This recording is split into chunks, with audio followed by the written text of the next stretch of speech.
Good morning, everyone. It's Brenda Meller with Meller Marketing. I'm bringing you back for another edition of Social Media Pie, where I bring inspiring people from my network to inform and educate you. And very, very excited because today I'm bringing Lynne, and I want to say my friend, but also my mentor. She's inspired me. At one point, I was her client. At one point, she was my client. I feel like our paths have crossed in so many ways. But good morning, Lynne. How are you doing today? I'm doing well. I'm dismayed to see snow outside my window, but other than that, I'm doing well.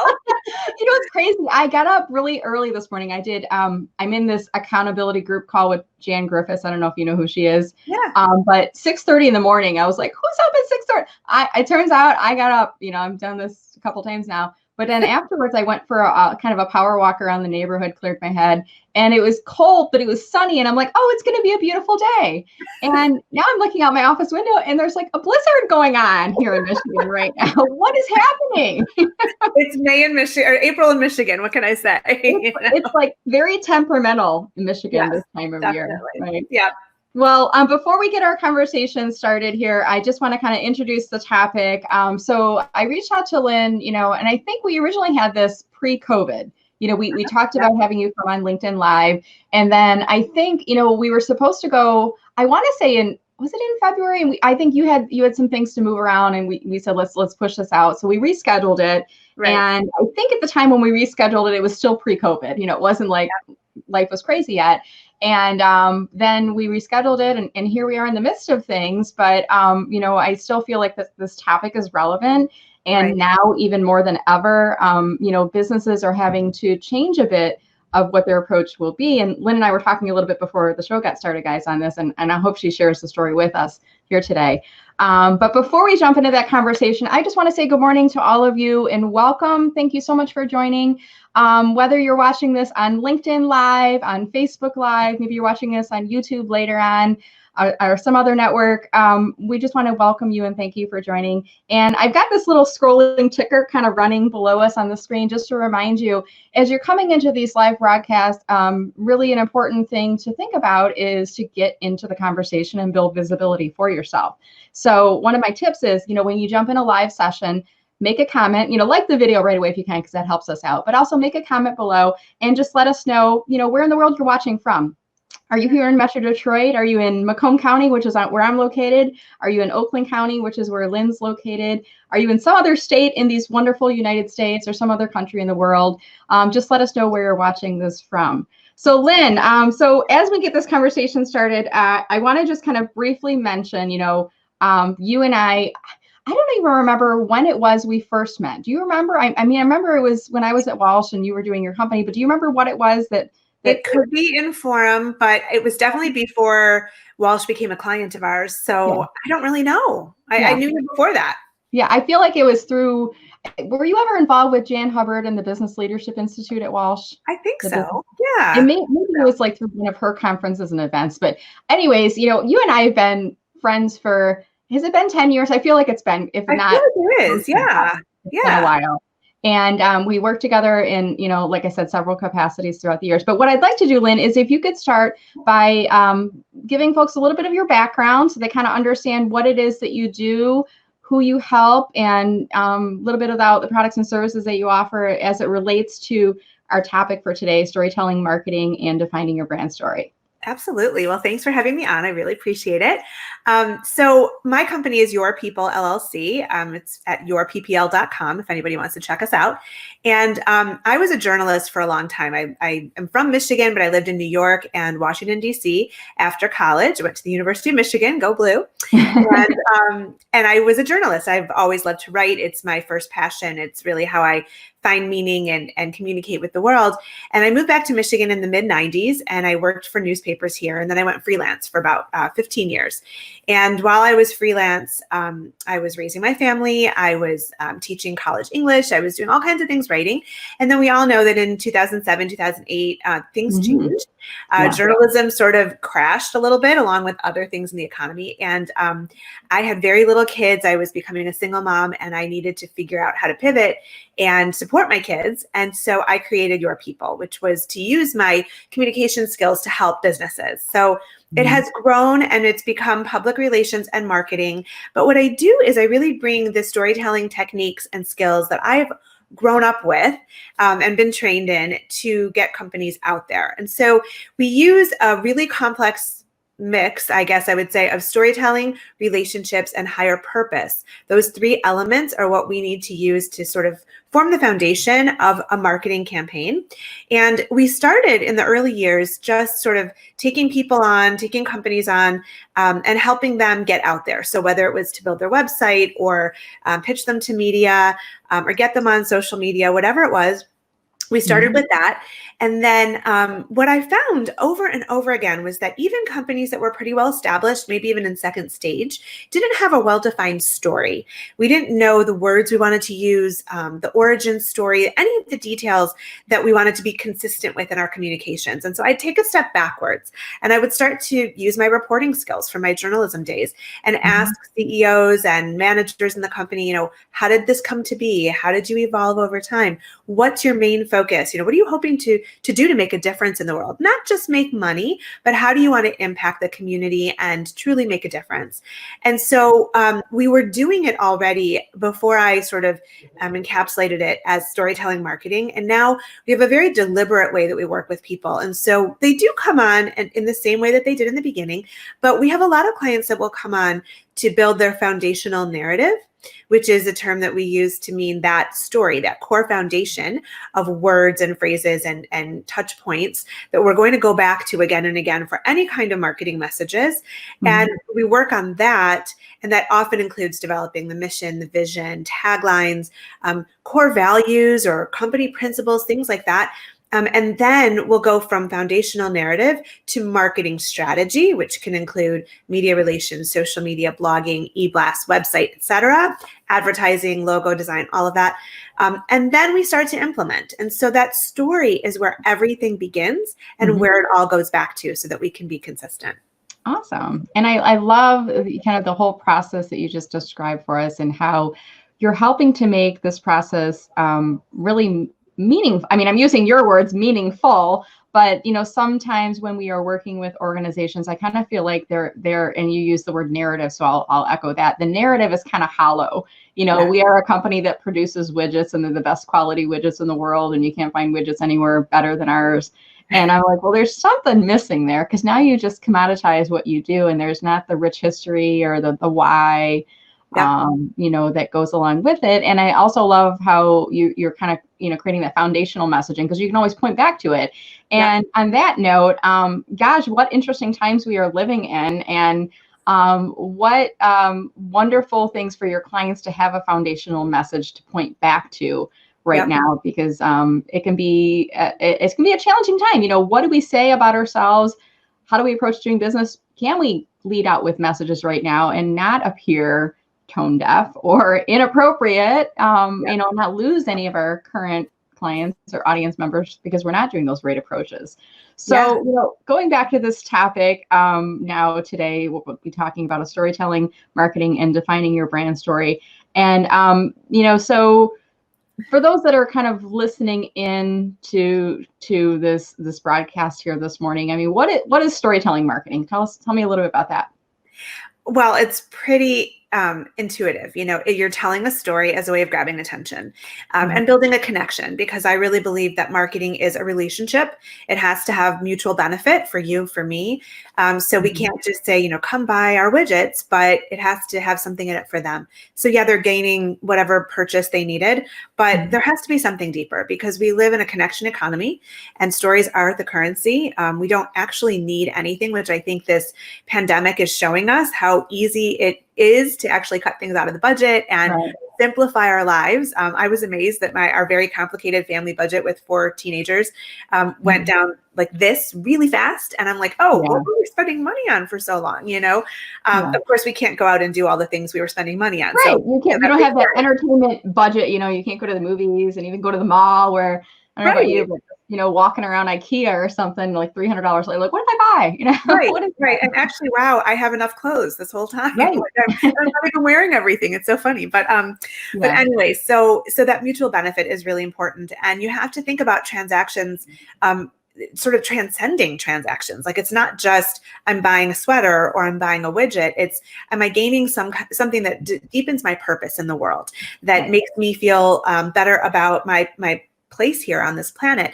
And I know that sounds rather lofty and deep, but I sort of live on that level. And I really do believe that each of us is put on earth to make a difference. We have our each unique purpose, and our lives are about figuring out what that is and how do we contribute, how do we make a difference so that we leave a legacy beyond just our kids, but we've somehow impacted the world and we've left it better when we're done. And so that meaning and purpose is a really important part of storytelling marketing. So I believe that's where it starts. Why did you get into business? Why do you do what you do? Why do you love what you do? The origin of the creation of the company, what all those details are super important, because there could be a lot of companies in the same industry and they're all doing the same thing, but each of them got there for a different reason. And I think that's really interesting. And then that humanizes the business a bit, and people do business with people. So we need to have that human element of the story to bring us, closer together and give us a reason to choose this company over that company. Yeah. So that's in a nutshell what storytelling marketing is all about. That's great. And I'm are there any stories, I'm using your words again, stories that you can share with us, and whether you'd like to share with us specific clients that you're working with now or that have worked with in the past where they've used this approach, and how it's helped them to change their business and make their business, whether it's more successful or more vibrant or just connect. And I think I kind of like what you're saying. It's like leaving a legacy. So it's connecting the team to what it is that they're doing. They all have kind of that joint purpose. Are there any examples you'd like to share with us? There are so many. It's putting on the spot here too. I'm like, I probably should ask you this in the pre-call, but this, you guys know when I go live, I'm just like I don't know if this makes me like a good reporter, Lynne, or like a bad reporter, but I'm like, if you're talking, I'm like, I always feel like, the storytelling approach is one in which you say things like, for example, and then you tell a background story. So now I think you've given us kind of the overarching concept, but now I'm looking at like, can you give me a couple examples of things, Yeah, no, for sure. So we have, in my company, we're specializing a lot in education clients. We have a lot of schools, and hey, Darren, by the way, we have a lot of schools and universities that are clients. And we have specialized for a number of years in Waldorf Schools, which is a very specific alternative mode of education that's around the world. And so you would think that they're all the same because they're all Waldorf schools. But we had one in Sacramento. We have one currently in Toronto. We have one in Detroit. We've had one in Buffalo, New York. And so they're all sort of with the same pedagogy, but they have unique circumstances. And so, for example, the Toronto one that we're working with right now is a very urban school. It's right in the heart of one of the biggest cities in the world, very cosmopolitan. But Waldorf is a more homey and, back to basics kind of approach to education, very hands-on, not very technology focused at all. And so we're looking at this urban setting, but yet they're very focused on a nature-based education. So how do they do that in an urban setting, and why do they do that? Why is that such an important part of the ethos? So those details, the fact that it is in the heart of Toronto, but there's this nature component to education, is a huge selling point, and it's core to what this school is all about. So that has to factor into the education. Whereas the Detroit school that we've been working with for 6 or 7 years is in the heart of a very historic neighborhood, and it was born out of the civil rights movement. And so it's always been really focused on equitable access to education, to a private education, and their accessible tuition program has made that possible. It's been very successful. So that's a different element of storytelling within the same world of Waldorf. They have the same values, but thank you. It's Detroit Waldorf School there. So, yeah, so pulling out those elements, and then also just trying to explain, what is Waldorf and how do we explain it. So if you want to look for the Toronto one, it's waldorfacademy.com or .org. Likewise, we have a client, Cleary University, which is a very small business university in Livingston County, Michigan. And so it's a business education, which you can get at how many hundreds or thousands of universities. But how they do it differently is really important. And the fact that they've been around for more than 100 years. And it's a tiny university, but yet it's really vibrant. And it has this amazing sports athletics department that you wouldn't expect from a really small school. So there's a lot of elements, and the sports component with the business component actually interweave. And it's super important that that's part of their story and why it's there. Its origins back 100 years ago by immigrants that were really trying to find access to higher education when they didn't have it, but based on where they came from. And so they started the university, and they're looking to be different and open to all people and provide a really stellar education. So there's different pieces to the stories that we put together, and I'm just sort of, touching on it. There's one that I want to mention that was a client I had for a brief time. It's a manufacturing company called Systematic Manufacturing in Macomb County, Michigan. And a young guy started it, amazing entrepreneur. But it was funny. I mean, he's literally making widgets, like literally. I went there and I was like, I was like, literally, like, what is a widget? Well, he makes them. He really does. Exactly.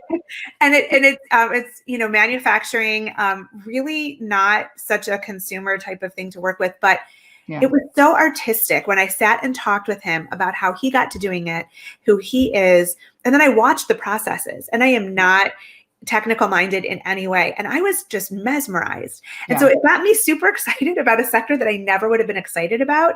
And it all had to do with, taking time, slowing down, listening to the stories, getting to know the people behind it, and watching the processes. And then all this magic unfolds. So it was just, I was like all excited about manufacturing when I've never been interested in it before. So there's a lot that you can discover when you take the time to look for it. That's awesome. So, I mean, we've got probably a variety of people that are watching this conversation here today as we're talking about storytelling, marketing, and defining your brand story. And there's probably employees of large corporations that are maybe struggling with this concept. But then there's probably, folks like me, the small business owner, the entrepreneur, the startup, who's maybe already into that process of running their business, and they're having to kind of change gears, or thinking about now their jobs been cut off, furloughed, laid off, and they're trying to think about alternative paths for their story. So I know in the past, Lynne, that you've done some workshops. Do you have resources for other folks if they're looking to learn more about the journey and maybe don't have the budget yet to work with you? Or tell us a little bit about that. Yeah, so actually that's a great opportunity for me to mention something I'm working on too, called the Make Meaning movement. And so this idea of meaning and purpose has been something that's been prevalent throughout both my journalistic career and my marketing and PR career. So I'm right now working really hard on launching the Make Meaning website, which will be at makemeaning.org, hopefully in the next week. And it's just exactly this. And I have a wonderful resource. It's the Pause and Pivot Worksheet that will sort of take you through, like maybe you've lost your job, or maybe you're just sick and tired of what you're doing and you want to leap to the next stage of your life, or you've always wanted to start a company. And so this worksheet is something that is a great resource for helping people sort of get that creativity flowing and take them to the next place. And I'm also offering a free Make Meaning hour next week. So if people want to contact me and I can add them to my list, I can give them both resources and they can take part. But the idea is that, meaning and purpose factor into foundational narrative in a company, but also in a personal brand. And so if you're looking to make a change, or if you want to deepen what you're doing and try and start a side hustle even, this idea of defining what drives you, what inspires you, why do you want to do this? Sort of the what's your why is a really important aspect of that. And so I'd love to help people through that, because I grew up in an entrepreneurial family, and I believe that when you have passion for something, the sky's the limit. You can dream it and it can happen, and then it's even better than you expected. And so, losing a job or having a halt or losing clients is not the end. It's sometimes making space for what you really wanted to come in, And so, so those resources are available, totally free. I'd love to add you to my list.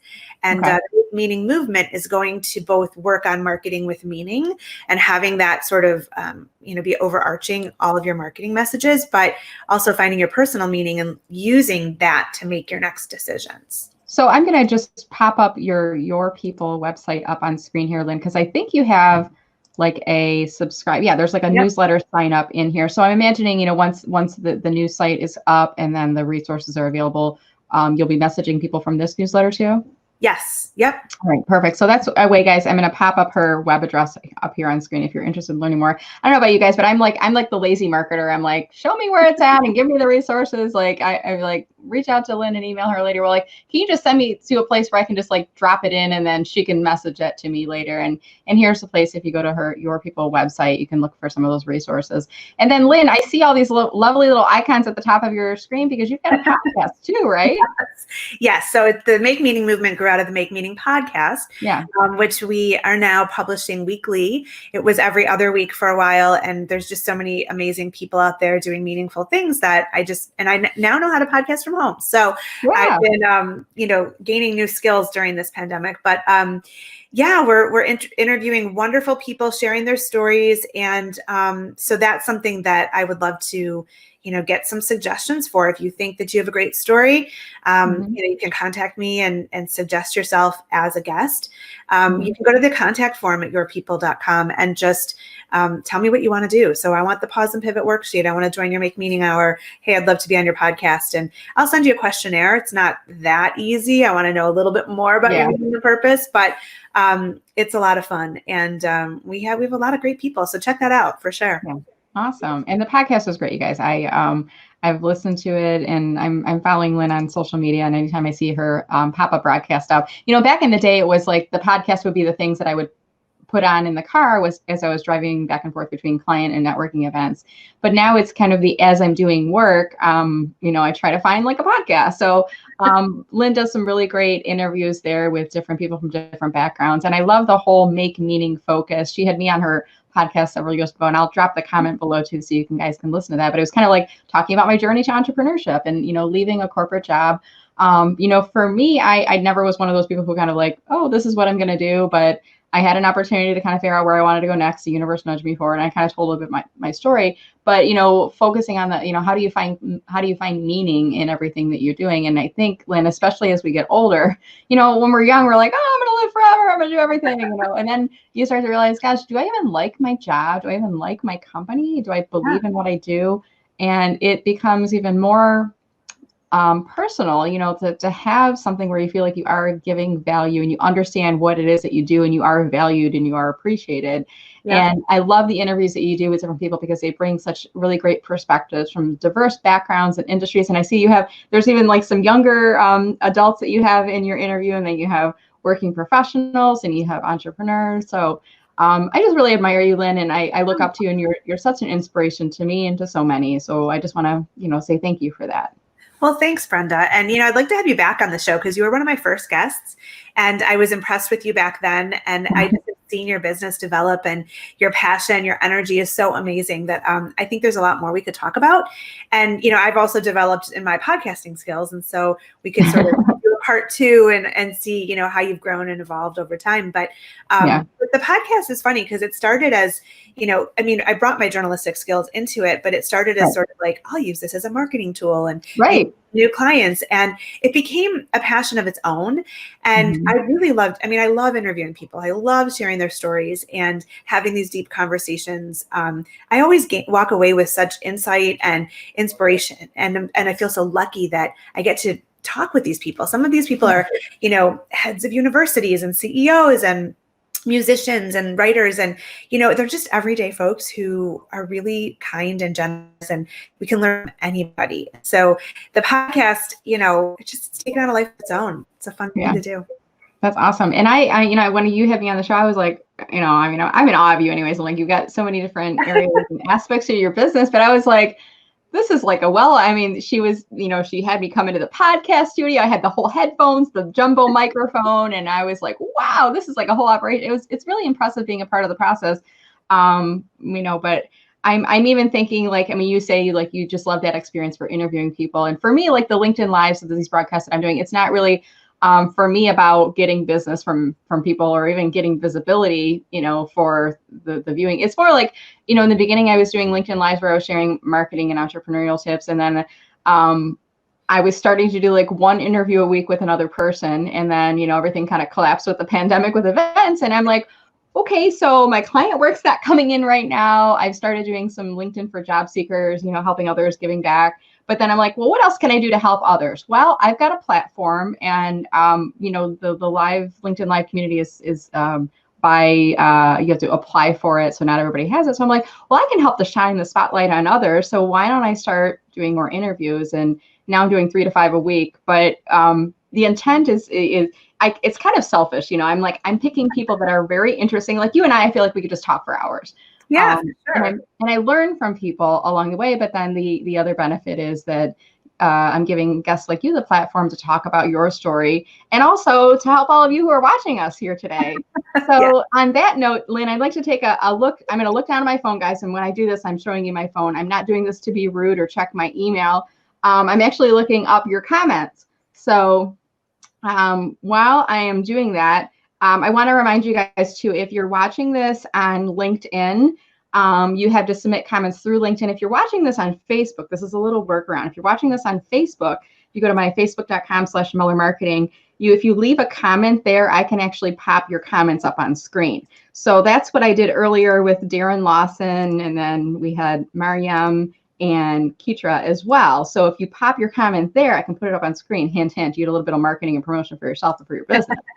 So on LinkedIn, we're currently at 194 viewers, Lynne, and 31 comments. It looks like they're continuing. Wow, that's amazing. So yeah, so really nice. So I'm going to give some shout outs. So if you guys haven't commented yet, comment now, and I'll give a shout out to your name in here. And if you have any questions for Lynne on this topic today of storytelling, marketing, and defining your brand strategy, drop those in here.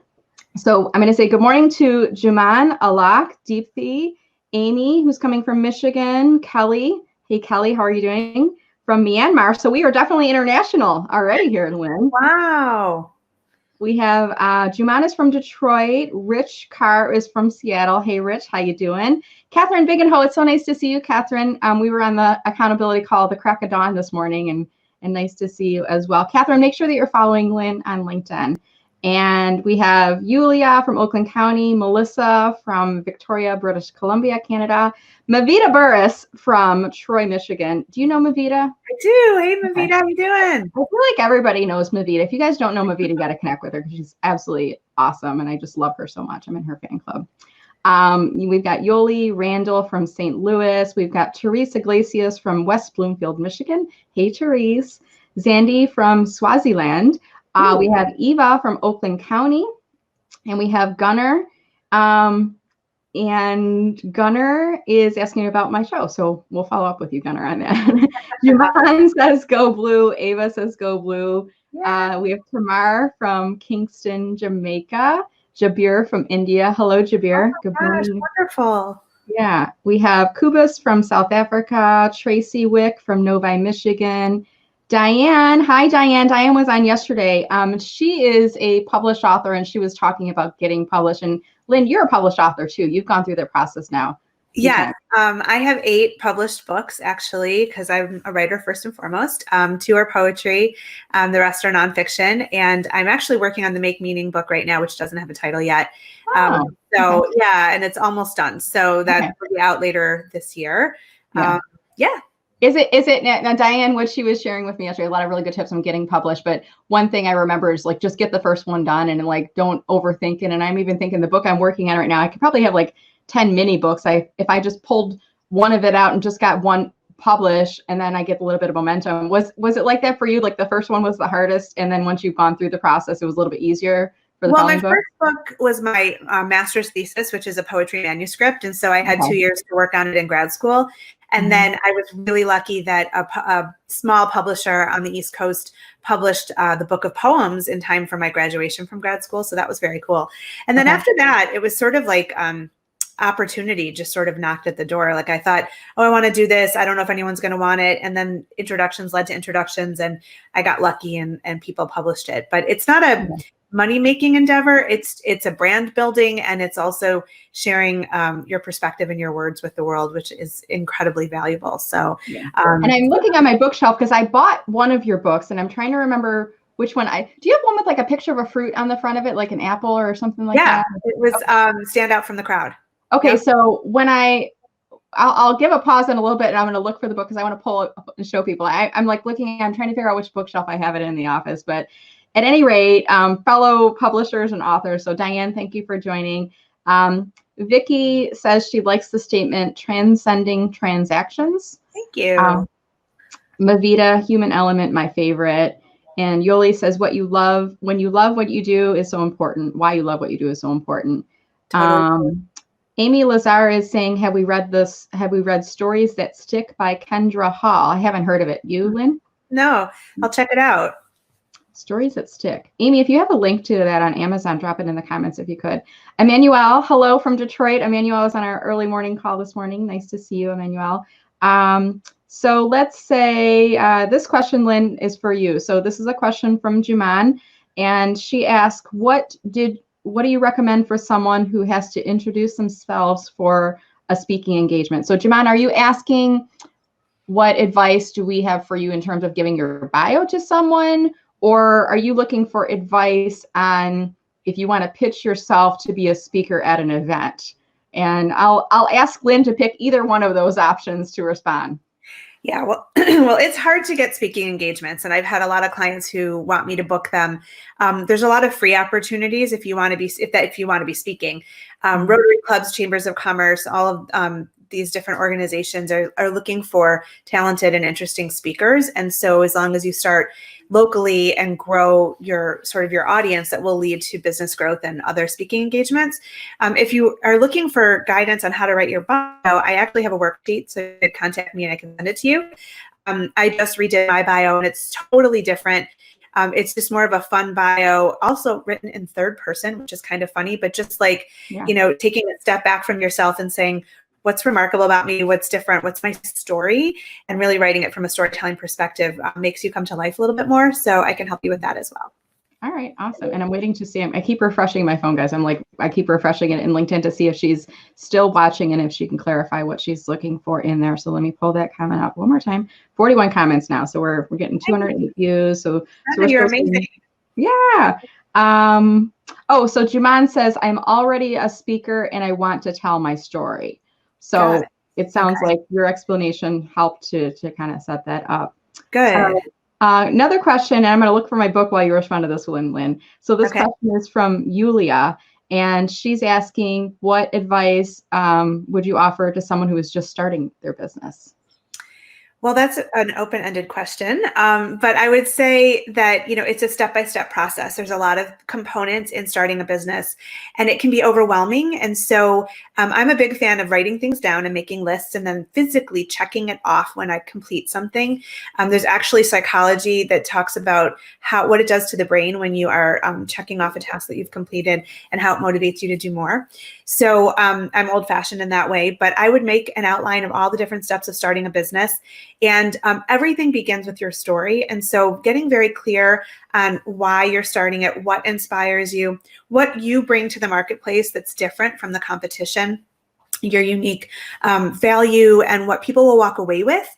Plus, knowing your clientele is really important. And this is a hard question. So understanding who is the ideal client for you and getting as specific as possible will help you to market more easily and bring in the right audience.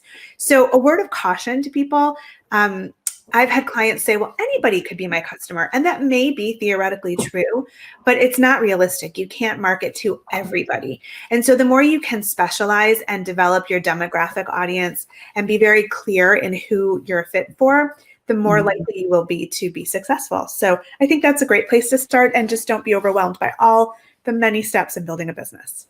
What I loved when you just said too is, well, who's your product? Well, everybody can use it. Well, no, realistically. So, like what I say is, I have my catchphrase, like I help people unlock the power of LinkedIn. And I've had some people challenge me that say, well, what people specifically? And I've even kind of kicked around the thought of, do I modify that in my LinkedIn headline that says, I help LinkedIn members unlock the power of LinkedIn, but you're already on the platform, so if you're on the platform, and I've struggled with that. Do I say I help business executives, or do I, help CEOs unlock the power of LinkedIn?